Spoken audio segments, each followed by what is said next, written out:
welcome back to my channel. I know it's been a while, thank you for coming back. My name is Ethne, and today I wanted to make a video to address a question that comes up to me fairly often in the past few years, which is why would someone from a creative industry go to business school? I myself have graduated from an MBA and Master of Architecture from Yale University last summer, so it's been a year now. And I get asked all the time, why would someone creative go into MBA, go into business school? And I think it is a question that can be discussed. There are lots of reasons why someone would do that. I'm not tired of answering this question, maybe a little bit, but today I want to make a video to do a mini deep dive to some of the reasons why someone creative might want to pursue business school. What are some of the challenges that comes within? What are some of the challenges I personally faced? And lastly, end on some takeaways and reflections from my personal perspective. This is not me giving advice kind of video. Actually, none of my video is intended to be in that way. I wanted to create a dialogue and be very honest in answering these very genuine curiosities I believe they are. Okay, before I jump into each specific point, I do want to stress that I am generalizing people by using the term creative industry. I think when I'm using this term, I think about those of us that work in design, marketing, advertisement, music, arts, or anybody who self-identifies as a creative. So yeah, from my observation, there are three big categories of reasons why someone from the creative industry might want to pursue business school. First is to switch career. Second is that they want to build something on their own. And lastly, they just want to lead and they want to learn to be better leaders. For the first point, it's fairly straightforward, people who want to change career. It's fairly often that young professionals, after working several years in one industry, after getting exposed to different clients, different consultants, and different parts of the ecosystem of a specific industry, that they might grow interest into something else. They might be curious as to what their clients are doing, how the wider world operates. And I see that fairly often with people with curiosities coming to business school, thinking about what else can they do. And people with this intention often are able to use their transferable skills that they gain from the creative industry and go into other fields that they grew towards, such as consulting, finance, different startups, or tech. I think this is one of the more common reasons for people to go into business school.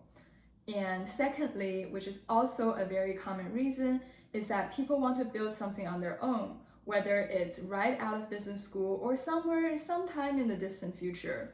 And I think this is a strong reason for pursuing business school because you are able to learn the very fundamentals and the basics of how the economy works, how to build a company, how to build a startup from the scratch. You learn the basic skill sets outside of your original industry. So you learn accounting, you learn finance, you learn very basic HR skills and how to work with people, how to have dialogue in a business professional way with potential investors, potential contractors, potential partners.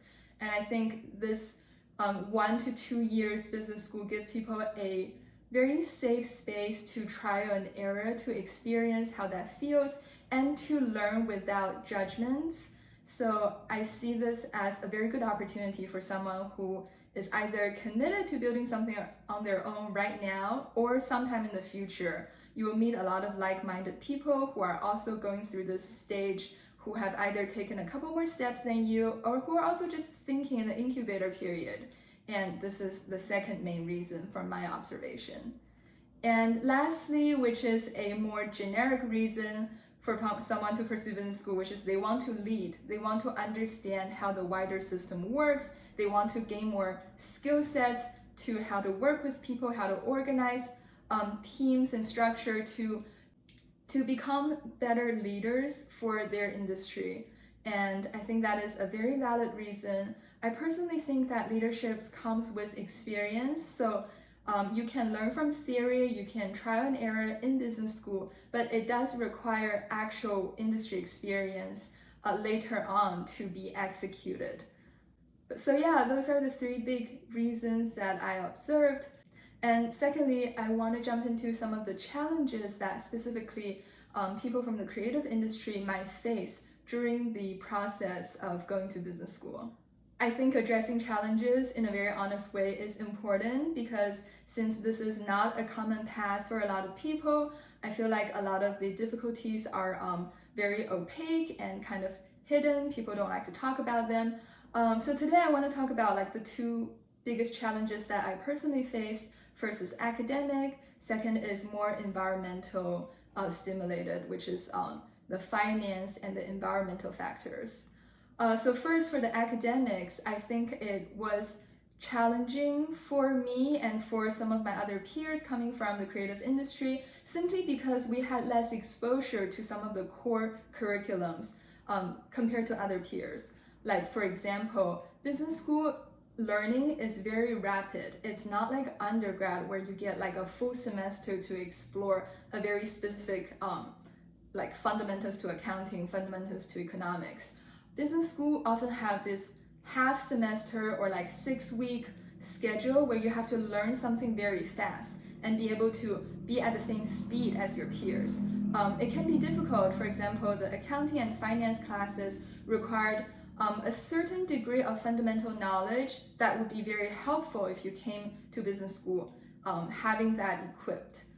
And without it, it can seem like a very rapid accelerated learning experience because you are not just there to learn, you also want to absorb and give feedback to your other classmates. You take information and you also need to output to be a valuable contributor to the business school society. So that can be very challenging to learn, absorb, and output in a very short amount of time. And second, I think something that comes with that academic challenge is unconscious comparison. It's very difficult to excel among peers who have extensive experience, who may have worked on Wall Street in investment banking, who have been an accountant. It's very difficult to spend one semester and have better or equivalent knowledge compared to those peers. So a lot of times you have to accept that you are new to a field and you have to be very open-minded in learning from other people. And that puts you in a very unique situation, not a disadvantage, I would say, but I think it's a slightly different perspective that you bring to the table. And it requires a little bit of an intricate self-development and self-preparation before going in. And the second challenge I want to outline is environmental, like larger environmental challenges, which I'm summarizing the cost of the degree, the finance, and the pressure of proving yourself, the pressure of finding your place in this program. From my personal experience, I think coming from the creative industry, you often have to justify your path to recruiters, explain to classmates, and sometimes you have to justify it for yourself because it is a slightly more nonlinear path than what some other people might take. However, I don't want to highlight the nonlinear path because I believe even for people working in traditional industries, nobody really has a linear path. Everybody's just figuring things out in their own way, at their own speed. So even if someone seems to have a very traditional career, it often doesn't mean that. And often they have stories and backgrounds that you don't know about. So I feel like people from the creative industry specifically should embrace this nonlinear trajectory and find your own space, find your own voice based on the specific work you did in the past, and learn to contribute from your unique perspective. I believe that would be a healthier way to think about these challenges and eventually find your own niche out of this business school experience. And lastly, takeaways.